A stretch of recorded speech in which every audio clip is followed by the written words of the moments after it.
안녕하세요. 저는 40대 후반의 나이이고 식당 하나를 운영하고 있는 여자입니다. 세상에 아무리 사연 없는 사람이 없다지만 제 팔자도 참 기구했다는 생각이 많이 드는 요즘이라 이렇게 사연을 보내게 되었어요.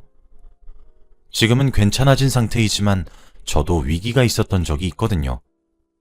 글 쓰는 재주가 없어 몇 번이나 글을 썼다가 지웠다를 반복하고 있네요. 사는 것이 바빠 털어놓을 곳이 별달리 없어 이렇게 글을 쓰니 제 이야기를 한번 들어주시길 바래요. 저는 아이를 셋을 낳아 기르고 있습니다. 하나는 아들이고 둘은 딸 쌍둥이에요. 현재는 저 혼자서 돈을 벌면서 집안의 가장 역할을 톡톡히 하고 있습니다. 왜냐하면 남편은 경제활동을 전혀 하지 못하는 상황이거든요. 사실 저희 부부는 세상 그 누구보다 가장 행복했었던 시기에 절망적인 상황에 처박혔던 시기가 있었어요. 아직도 그날 저희 가족에게 벌어졌던 일들을 생각하면 온몸에 소름이 쫙 끼치고 겁이 나네요. 그 당시에는 정말 절망적이었거든요. 지금부터 이야기를 시작하겠습니다. 먼저 저와 남편과는 4년 정도 연애를 하면서 만남을 이어갔습니다. 워낙 남편이 외향적이고 활동적이기까지 해서 취미도 많은 사람이었고 무엇보다 항상 남편의 주위에는 사람들이 바글바글했어요. 그에 반해 저는 조금 소극적인 편이었죠. 하루는 지인들의 모임에서 우연스럽게 남편을 만나게 되었습니다. 저와 달리 활기차 보이는 모습과 남들을 리드하는 모습이 너무 멋있어서 남편에게 사랑에 빠지게 되었고 우린 그렇게 만나게 되었습니다. 남편은 정말 멋있는 사람이었어요. 항상 명랑했죠. 저희는 보통 남편이 떠들고 제가 들어주는 쪽이었는데 남편은 이야깃거리가 떨어지지 않더라고요. 조잘조잘거리며 자신의 얘기를 하는 남편의 모습은 정말 귀여웠습니다. 제 어머니는 지금 제가 운영하고 있는 식당을 대대로 물려받아 운영하셨어요. 그래서 전 집안의 가업을 배우고 있는 중이었고 남편은 당시 회사원이었죠. 저희는 잘 맞았어요. 남편과 저는 서로를 존중하며 사랑했죠. 아무래도 일하는 시간대가 조금 차이 나긴 했지만 그건 저희의 사랑에 전혀 문제가 되지 않았습니다. 그렇게 우린 결혼에 꼴이 나게 되었어요. 그 당시 제 나이가 30살이었고 남편은 34살이었네요. 물론 저희의 결혼 생활도 순탄했고 평화로웠습니다. 4살 차이는 궁합도 안 본다는 말이 괜히 생긴 것이 아니구나 할 정도였죠. 또 제가 가업을 물려받는 것도 남편의 도움으로 굉장히 수월했고 결혼 생활도 무난히 해냈으며 저와 남편은 사랑의 결실로 아들과 딸들도 낳았거든요. 그리고 제가 어머니로부터 물려받은 이 식당은 방송에서도 여러 차례 맛집으로 소개가 되기도 했기에 장사 또한 무척 잘 되었습니다. 점심시간이나 저녁시간에는 줄을 서지 않으면 먹지 못하는 곳이 되었죠. 여기에다 남편이 벌어오는 월급까지 더해지면 저희 집은 사실 경제적으로도 여유로운 편에 속했습니다. 남편은 회사 일을 하고 퇴근을 하면 제 가게로 출근을 해서 제가 마칠 때까지 두 팔을 걷어붙이며 도와주곤 했어요. 저희 남편은 정말 저밖에 모르는 애처가였거든요. 사실 제가 남들에 비해 키도 작은 편이고 몸무게도 적게 나가는 편이라서 어디 가서 식당을 운영하고 있고 아이들도 셋이나 낳았다고 하면 사람들이 깜짝깜짝 놀래요. 실제로 아이들 출산도 많이 힘들었기도 하고요. 그래서 그런지 남편은 저를 유리굿을 다루듯 합니다. 연애를 할 적에도 안 그래도 허약하고 체력도 없는 제가 식당을 물려받아야 한다는 말을 듣고 걱정을 얼마나 했는지 몰라요. 제 걱정에 발을 동동 굴리는 모습이 참 좋았습니다. 결혼 전에도 저를 그렇게 귀하게 대해주었던 사람인지라 결혼 후에도 당연히 귀한 취급은 계속되었습니다. 제 일은 몸을 쓰는 일이라서 많이 고될 것이라며 아이들의 전반적인 육아까지 남편이 도맡다시피 도와주었어요. 그렇게 남편이 저를 많이 사랑해주니 우리 부부의 금슬은 도무지 나쁠래야 나쁠 수가 없었죠. 저희는 결혼을 한 이후에도 꼭 시간을 내서 부부끼리 오붓한 시간을 가지기도 했고 매 기념일마다 서로에게 편지도 써주기도 하고 선물을 해주기도 하며 결혼 생활을 행복하게 보냈습니다. 게다가 제 남편은 매사에 성실하기까지 한 사람이라서 저는 종종 주위에서 정말 부러움의 대상이 되곤 했어요. 제겐 슈퍼맨 같은 남편이자 자랑스럽고 든든한 사람이었죠. 때는 결혼한 지 10년은 훌쩍 넘었을 때였습니다. 저희는 여전히 행복했고 화목했죠. 그런 저희를 하늘에서 질투를 하기라도 한 것인지 불행은 예고 없이 갑작스럽게 찾아왔습니다. 그날은 한 여름날이었어요. 여름 장마가 시작되어서 하늘에서 비가 미친 듯이 내리는 날이었습니다. 하늘에 구멍이 났다고 해도 믿을 만큼 말이죠. 하필 남편은 그날 지방으로 급하게 출장을 떠나게 되었고, 저는 그런 남편에게 출장을 미루면 안 되냐고 했습니다. 생전 이런 말을 하지 않았거든요. 그런데 남편은 미안하다며 어색하게 웃고 등을 돌려 현관문을 나섰고, 저는 그런 남편의 등 뒤에다 대고 빗길 운전을 조심하고 또 조심하라고 신신당부를 했었죠. 하지만 그날따라 남편 걱정에 잠이 잘 오지 않더라고요. 결국 그날 새벽에 저는 전화를 한 통 받게 되었습니다. 남편이 위중한 상태이며 지금 응급수술을 들어가야 하니 보호자는 빨리 와달라, 뭐 그런 내용의 전화였어요. 청천벽력 같은 소식이었습니다. 너무 놀라면 눈물도 나오지 않는다는 사실을 아시나요? 저는 그 상태에서 운전을 할 수 없다는 상태를 알았고, 비오는 새벽 택시를 겨우 잡아 응급실로 향했습니다. 무슨 정신으로 도착했는지 기억이 나질 않지만 어쨌든 저는 우여곡절 끝에 병원에 도착했어요. 그리고 제 눈앞에 펼쳐진 상황은 정말 지옥이었습니다. 남편은 피를 흘리며 침대에 누워 있었고 의식을 찾지 못하고 있었어요. 남편은 제가 병원에 도착하면서 응급수술에 들어갔습니다. 저는 신을 믿지 않지만 그날은 세상 모든 신들에게 얼마나 빌었는지 몰라요. 남편이 숨만 붙어 있어도 좋으니 제발 살려만 달라고 말이에요. 남편의 수술이 끝나기만을 기다리며 기도하고 있다가 저는 사고 경위도 알게 되었습니다. 가해자가 제게 무릎을 꿇고 죄송하다는 말만 연신 되풀이하더라고요. 그 사람은 트럭을 운전하는 사람이었는데 빗길 운전을 하는 도중 졸음이 쏟아졌고 잠시 꾸벅거리고 눈을 떠보니 남편이 타고 있던 차가 박살이 났다고 합니다. 그것도 사고 경위라고 남편을 잃을지도 모르는 상황에 놓인 아내에게 짓거리는데 솔직히 마음 같아서는 죽여버리고 싶더라고요. 당신이 졸음운전을 한 건데 왜 내 남편이 수술방에 들어가야 되냐고 멱살이라도 잡고 흔들고 싶었습니다.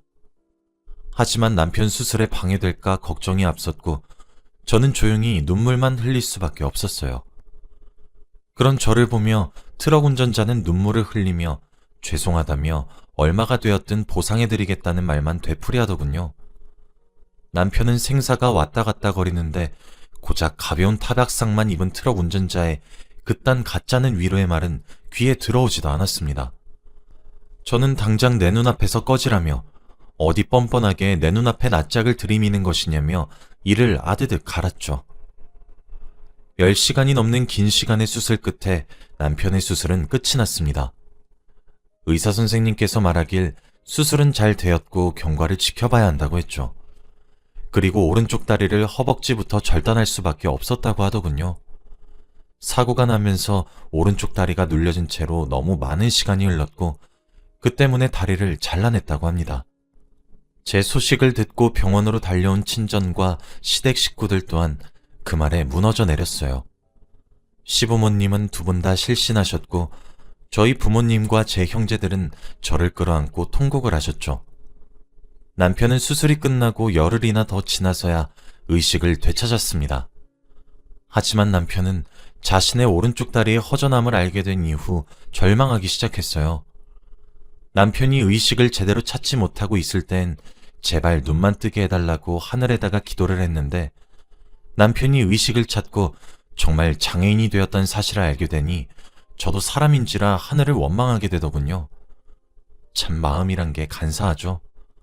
저는 저대로, 남편은 남편대로 무너졌습니다.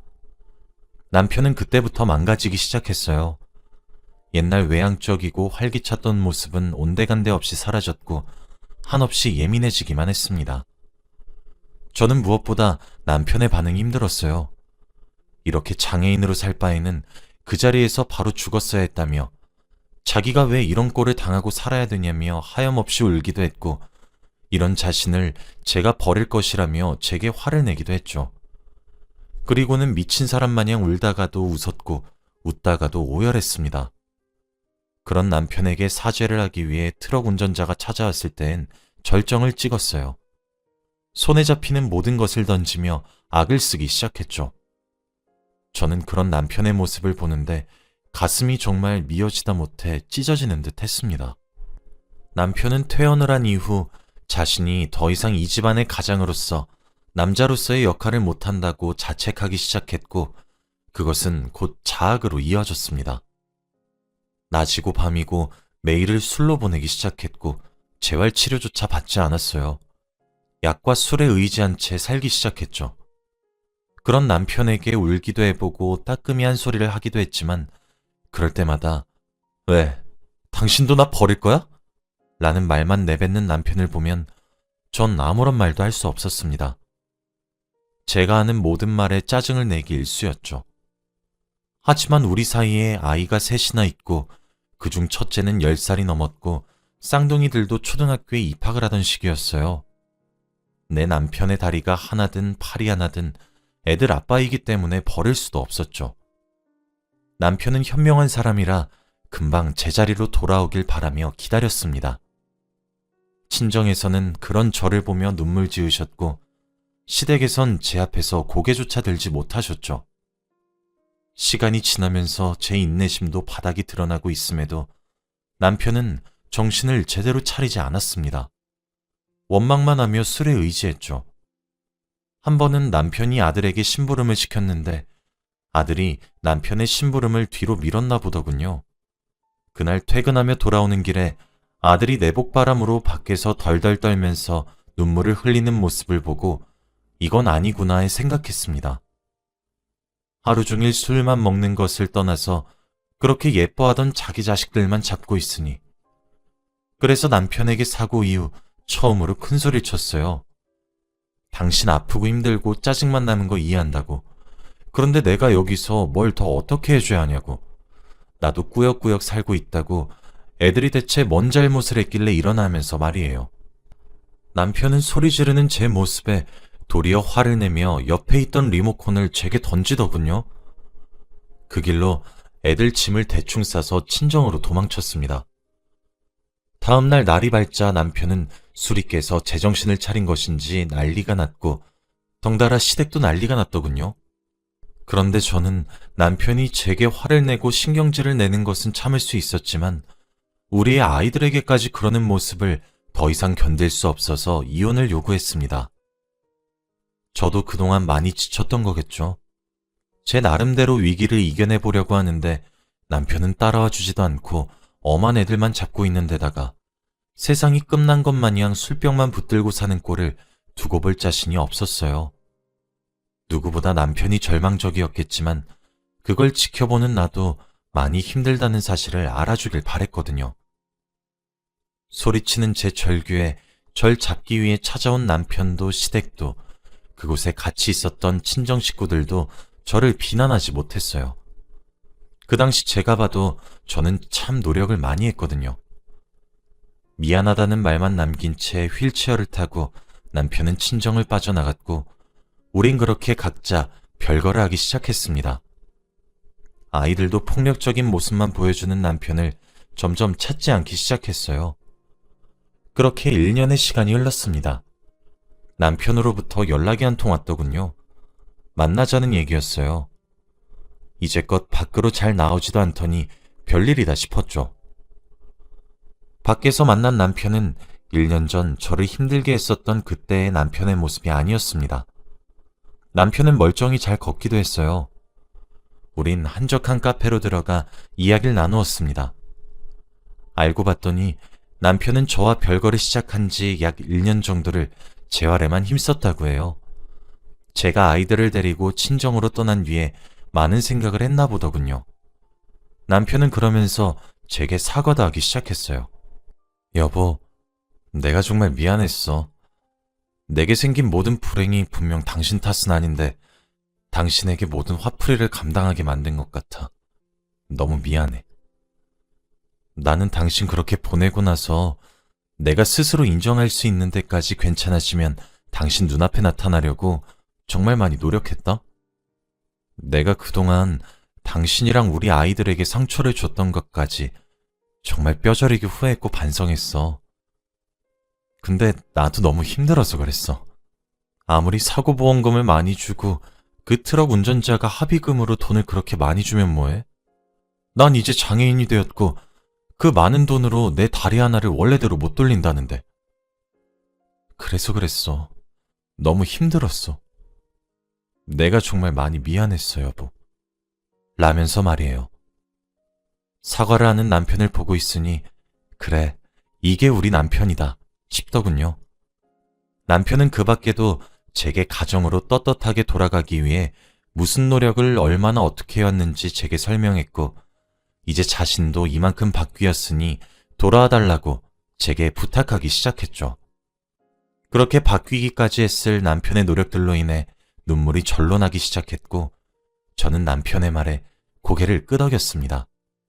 우린 다시 함께 살기로 했죠. 아이들도 처음에는 아빠인 남편을 많이 어색해했어요.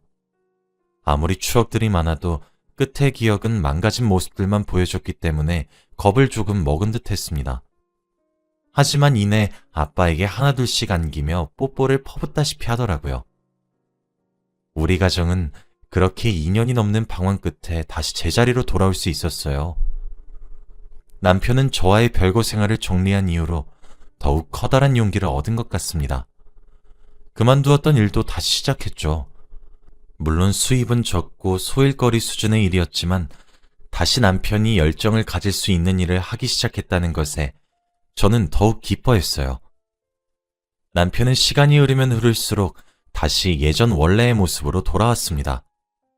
제 가게 일을 도왔고 아이들의 육아를 책임졌으며 제겐 다정했고 아이들에겐 따뜻한 남편과 아버지의 역할을 톡톡히 하기 시작했죠. 그렇게 저희 가족은 위기를 극복했습니다.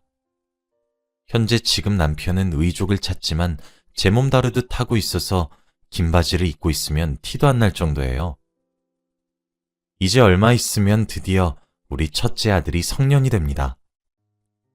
우리 아이들도 저와 남편을 쏙 빼닮아서 그런 것인지 신체에 장애를 가진 남편의 모습을 부끄러워하지도 않고 오히려 당당하게 행동하는 모습이 대견하네요. 그렇게 대견하게 자라기까지에는 그 사이에 많은 일들이 있었지만 전 저희 가족들을 보면서 그 어떤 힘듦과 고난이 연속으로 찾아온다고 하더라도 가족 간의 사랑의 힘이 있다면 다 이겨낼 수 있을 거라고 생각합니다. 그렇게 저는 이번 기회에 알게 된 것 같아요. 가족의 힘이란 것을 말이에요.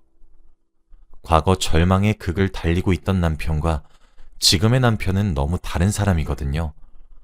오히려 제가 많이 미안하기도 합니다. 그렇게 힘든 시간을 홀로 보내게 한 것 같아서 말이에요. 남편은 제가 그런 기색이라도 보이면 오히려 그런 소리를 하지 말라고 하네요. 본인이 가장 부끄러웠던 행동들을 제가 잘 받아주었기 때문에 자신이 일어날 수 있었던 것이라며 제가 죄책감을 가지지 않았으면 좋겠다고 하더군요. 이제 우리 가족의 앞길에 불행과 시련 또는 고난, 이런 것들이 아닌 행복만 남아있길 바랄 뿐입니다. 저의 긴 이야기 들어주시고 읽어주셔서 감사해요. 요즘같이 불안하고 많이 힘든 시기에 다들 힘내시고 좋은 일들만 가득하시길 진심으로 응원하겠습니다.